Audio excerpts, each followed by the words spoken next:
మంచిని కాచి వంచన నడిచే కలియుగ ధర్మం నాగాస్త్రం ఇది నాగాస్త్రం నాగాస్త్రం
నాన్న నువ్వెప్పుడొచ్చావు? చేతిలో కత్తేంటి? అసలు నీకు తాళం చెవులు ఎక్కడివి? కత్తి యాపిల్ కట్ చేయడానికి తీసుకున్నాను రా. నేనొచ్చి చాలాసేపు అయింది. ఇక తాళం చెవి సంగతి అంటావా? తమరి బుద్ధి చిన్నప్పటి నుంచి చూస్తూనే ఉన్నానుగా. తాళం చెవి ఎక్కడ పెట్టావో గెస్ చేసి తీసుకున్నాను. విశేషాలేంటి నాన్న? అమ్మెలా ఉంది? నువ్వెలా ఉన్నావు? చూస్తూనే ఉన్నావుగా, నేను బాగానే ఉన్నాను. ఇక మీ అమ్మ సంగతి అంటావా? మనిషి అయితే బాగానే ఉంది, కానీ నీ వల్ల నన్ను కాల్చుకు తింటోందిరా. నేనేం చేశానన్నా? నువ్వు చేయవలసింది ఏదీ చేయటం లేదు, అదే చిక్కంతా. డొంక తిరుగుడు లేకుండా సరిగ్గా చెప్పండి నాన్న. నావి డొంక తిరుగుడు మాటలా? నేను దేని గురించి మాట్లాడుతున్నానో నీకు తెలీదట్రా? ఎరా, నీ ఇష్టానికి ఒక ఊరు నుంచి కాదు, ఒక అడవి నుంచి మరో అడవికి ట్రాన్స్ఫర్ చేయించుకు తిరుగుతూనే ఉన్నావు. ట్రాన్స్ఫర్ విషయం ఫోన్ చేసి చెప్పడం తప్పితే ఎప్పుడైనా ఇంటికొచ్చి మొహం చూపించావట్రా? మీ అమ్మ దిగులుతో అన్నం తినటం లేదు, నాకు వండి పెట్టడం లేదురా. నేనేం చేయను నాన్న. మీరు తెలుసో తెలియక నాకు చెప్పించిన చదువుకి ఈ ఫారెస్ట్ ఉద్యోగం వచ్చింది. ఉద్యోగం పురుష లక్షణం కాబట్టి చేస్తున్నాను. నువ్వు ఉద్యోగం చేస్తున్నావు సరే, నువ్వు సంపాదించింది ఖర్చు పెట్టడానికి, నీకు వంట చేయడానికి ఒక మనిషి ఉంటే మీ అమ్మ సంతోషిస్తుందిరా. మీరు డొంక తిరుగుడుగా చెప్పినా నాకు మాత్రం క్లియర్గానే అర్థమైంది. ఇప్పుడేమంటారు? నన్ను పెళ్లి చేసుకోమంటారు. నాకెలాంటి అభ్యంతరం లేదు. కానీ ఎప్పుడూ చెట్టు పుట్టలంటే తిరిగే నాలాంటి ఫారెస్ట్ ఆఫీసర్కి ఏ తండ్రి పిల్లనివ్వడు, ఏ పిల్ల తలంచి తాళిగట్టించుకోదు. ఆ సంగతి నీకెందుకురా? పిల్ల తండ్రి నా బాల్య స్నేహితుడు, అతనికి నీ గురించి బాగా తెలుసు. ఈ సంబంధం చేసుకోవడానికి అతనికి ఎటువంటి అభ్యంతరం లేదు. ముందు అమ్మాయి ఫోటో చూసి నీకెలాంటి అభ్యంతరం లేదని చెబితే వెంటనే పెళ్లి ఏర్పాటు చేసి నేను మీ అమ్మ చేతి వంట తింటాను. అమ్మ చేతి వంట తినడం కోసం నాకు పనిష్మెంట్ ఇస్తున్నారా? అమ్మాయి ఫోటో ఇలా ఇవ్వండి.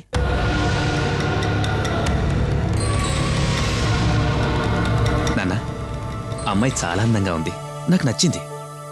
కానీ ఈ అమ్మాయి ఖచ్చితంగా నన్ను రిజెక్ట్ చేసి ఉండాలి. ఎందుకంటే ఇంత అందమైన అమ్మాయికి నాలాంటి అడవి మనిషిని చేసుకోవాల్సిన అవసరం లేదు. అమ్మాయికి నువ్వు నచ్చవని ఎలా అనుకుంటున్నావు? అసలు ఆ మాటకొస్తే ఆ అమ్మాయికి నీ గురించి గాని పెళ్లి గురించి గాని తెలియదు.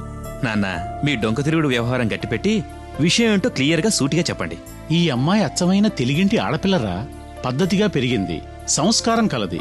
ఇలాంటి అమ్మాయిని ఎవరైనా కళ్ళకద్దుకొని చేసుకుంటారు.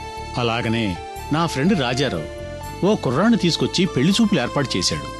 అందరూ తమ సమ్మతిని తెలిపి పెళ్లికి ఏర్పాట్లు చేద్దామని నిర్ణయించుకున్నారు. పెళ్లి చూపులు జరిగిన రాత్రే పెళ్లి కొడుకు నీళ్లలో పడి చనిపోయాడు.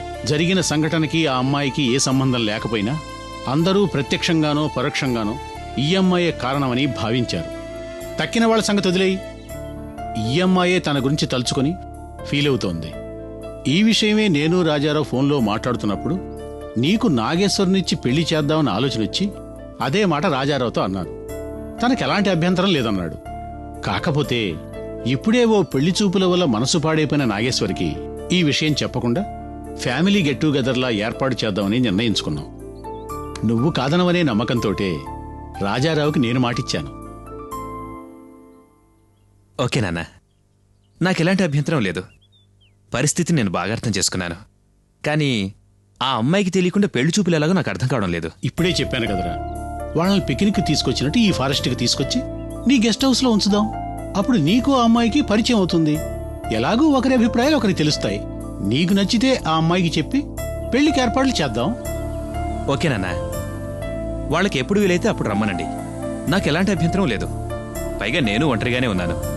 నాకు కాలక్షేపంగా ఉంటుంది.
అతి త్వరలో ఈ ఆలయానికి నాగేశ్వరి విగ్రహాన్ని చేర్చే ఈ అమ్మాయి ఈ దిశలోనే ఉంది.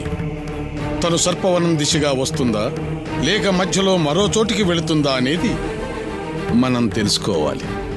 ఎందుకంటే ఇలాంటి దైవ కార్యాలు జరిగేటప్పుడు ఏదో ఒక దుష్ట శక్తి అడ్డుకుంటూనే ఉంటుంది.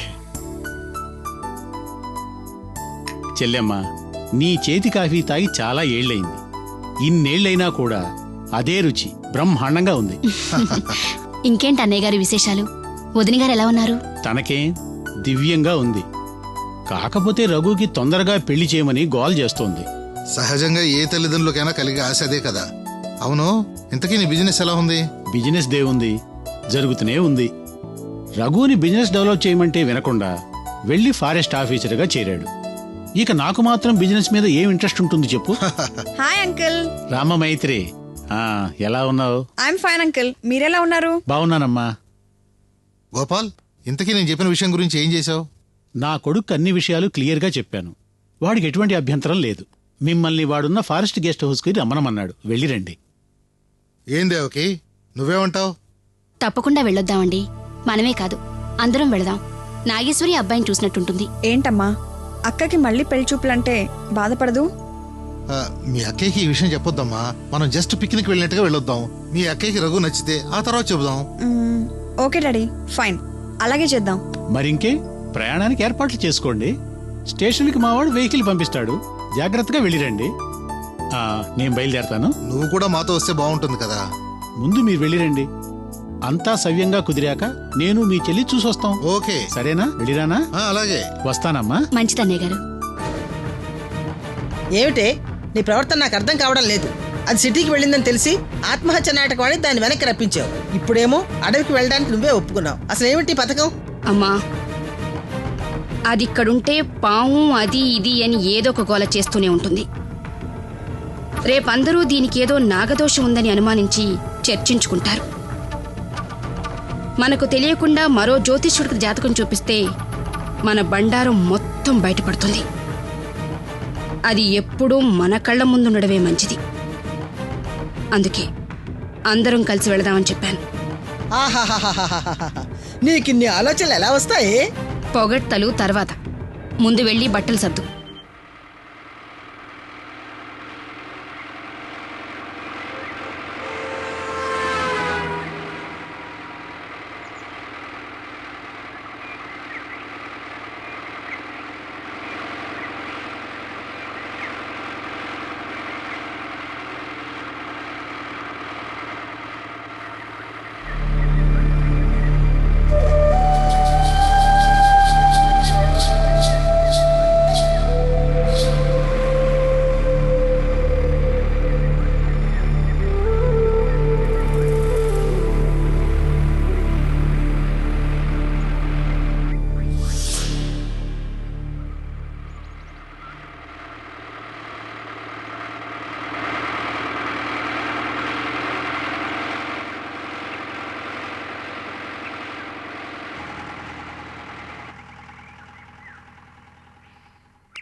నమస్కారం సార్. నమస్తే. బాగున్నావా? బాగున్నాను. ఇతనే రఘు, నా ఫ్రెండ్ గోపాల్. అదే మన ఇంటికి వచ్చాడు కదా, వాళ్ళ అబ్బాయి. అమ్మా నాగేశ్వరి, రఘు నీకు బాగా నచ్చుతాడు అనుకుంటా. I mean Raghu forest officer. ఇతని డ్యూటీ ఎప్పుడు జంతువుల మధ్యనే. జంతువులంటే నీకు బాగా ఇష్టం కదా, అందుకని అలా అన్నాను. ఈవిడ నా భార్య. నమస్తే. నమస్తే. దేవకి. మా అత్తయ్య గారు సులోచన. నమస్తే. నమస్కారం. ఇకపోతే ఈ అల్లరి పిల్ల నా చిన్ని కూతురు, పేరు మైత్రి. నేను అల్లరి పిల్లనా? ఇప్పుడు బుద్ధిగానే ఉన్నా కదా నాన్న. ఇప్పుడు బుద్ధిగానే ఉన్నావు, తర్వాత నీ అసలైన అవతారం చూపిస్తావుగా. అందుకే ముందుగా చెప్పి జాగ్రత్త పడమంటున్నాను. పర్వాలేదు సార్. నేను ఇంతకాలం మనుషులకి దూరంగా ఒంటరిగానే ఉన్నాను. తను అల్లరి చేస్తే సంతోషంగానే ఉంటుంది. మైత్రి, నీకు మీ అమ్మ నాన్న చాలా మంచి పేరు పెట్టారు. మైత్రి అంటే ఫ్రెండ్షిప్ అని అర్థం కదా. ఇక నుంచి మనం బెస్ట్ ఫ్రెండ్స్. ఓకే, అయితే ఈ బెస్ట్ ఫ్రెండ్ కి ఏం కానుక ఇవ్వబోతున్నారు? నీ ఫ్రెండ్స్ ఇక్కడ చాలా మంది ఉన్నారు. వాళ్ళలో ఒకరిని తెచ్చి నీకు ఇస్తాను. నా ఫ్రెండ్సా? ఎవరు? కోతులు. No problem. వాటి గాడ్ ఫాదర్ మీరు ఇక్కడే ఉన్నారుగా, నాకేం భయం లేదు. అమ్మో, భలేదానివే. నేను పెద్ద కోతినని ఇండైరెక్ట్ గా చెప్పావు. అన్నట్టు మీ అక్కయ్య గారింటి మాట్లాడడం లేదు. తను నాకంటే ముందుగా పుట్టిందిగా. నాకుండాల్సిన సిగ్గు బిడియం కూడా తనే తీసేసుకుంది. అందుకే నాకు బిడియం పోయి అల్లరి మాత్రం మిగిలింది. తనకు బాగా పరిచయం అయ్యేంత వరకు ఎవ్వరితోనూ సరిగ్గా మాట్లాడదు. మీరేం భయపడకండి. ఇక తను ఇక్కడే ఉండాలిగా. ఖచ్చితంగా మీతో మాట్లాడే తీరుతుంది. నేనిక్కడే ఉండడం ఏమిటి? అంటే మనం 4 రోజులు ఇక్కడే ఉండబోతున్నాం కదా, అప్పుడు ఇంతో తప్ప ఎవరితో మాట్లాడతావు అంటున్నాను. బయట నుంచి మాట్లాడుతున్నాం, లోపలికి రండి. డ్రైవర్, లగేజ్ తీసుకురా. అలాగే సార్. రండమ్మా.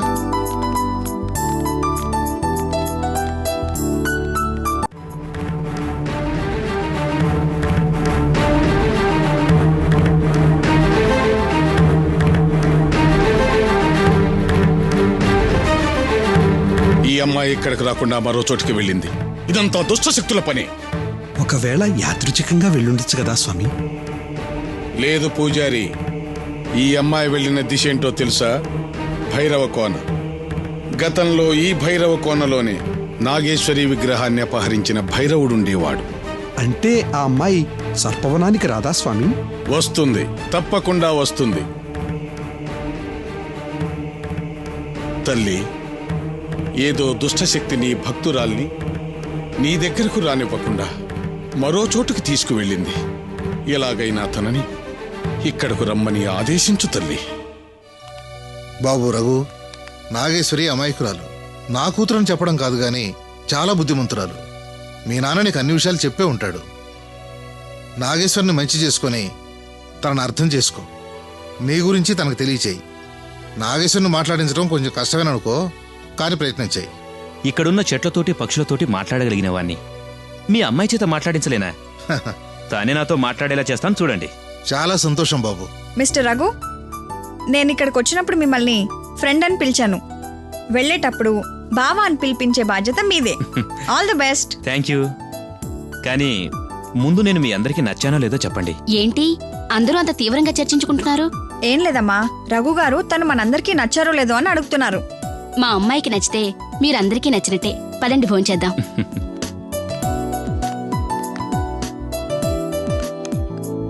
చాలు చాలు చాలు.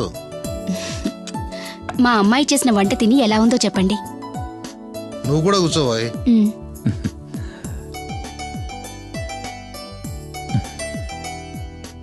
బ్రహ్మాండం. చాలా థ్యాంక్స్ అండి. మా అమ్మ చేతి వంట తిని చాలా రోజులైంది. మీ వంట తింటుంటే మా అమ్మ గుర్తుకొస్తుంది.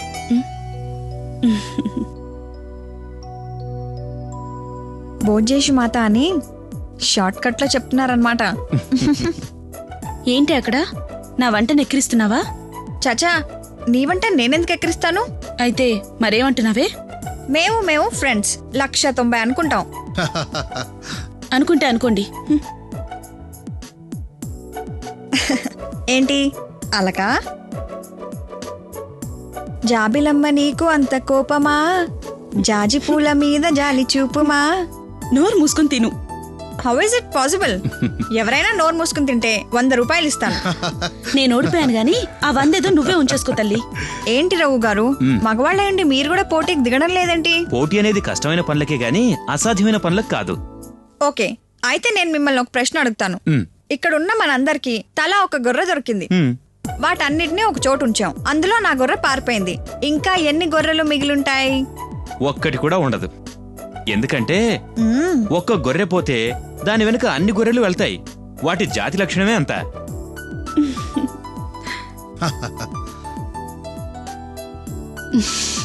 ఓకే, మీకు జంతువుల మీద బాగా నాలెడ్జ్ ఉందన్న విషయం మర్చిపోయాను. నేను మీకు 100 ఇస్తాను. మరో ప్రశ్న. మా నాన్నగారు మాకు ప్రతి నెల పాకెట్ మనీ కింద తలా 1000 రూపాయలు ఇస్తారు. నేను నాకు ఇచ్చిన 1000 రూపాయలు మా అక్కకి ఇచ్చేస్తాను. మా అమ్మమ్మ తన 1000 రూపాయలని మా అమ్మకి ఇచ్చేస్తుంది. ఇప్పుడు ఎవరి దగ్గర ఎక్కువ డబ్బులుంటాయి? ఎవరి దగ్గర ఎక్కువ ఉండవు. మీ అమ్మగారి దగ్గర 2000 ఉంటాయి, మీ అక్క దగ్గర 2000 ఉంటాయి. కానే కాదు, మా అక్క దగ్గరే ఎక్కువ ఉంటాయి. అదెలా? మా అమ్మమ్మ సంగతి మీకు తెలీదు. ఆవిడికి ఏదైనా ఇస్తే మళ్ళీ తిరిగి ఎవ్వరికి ఇవ్వదు.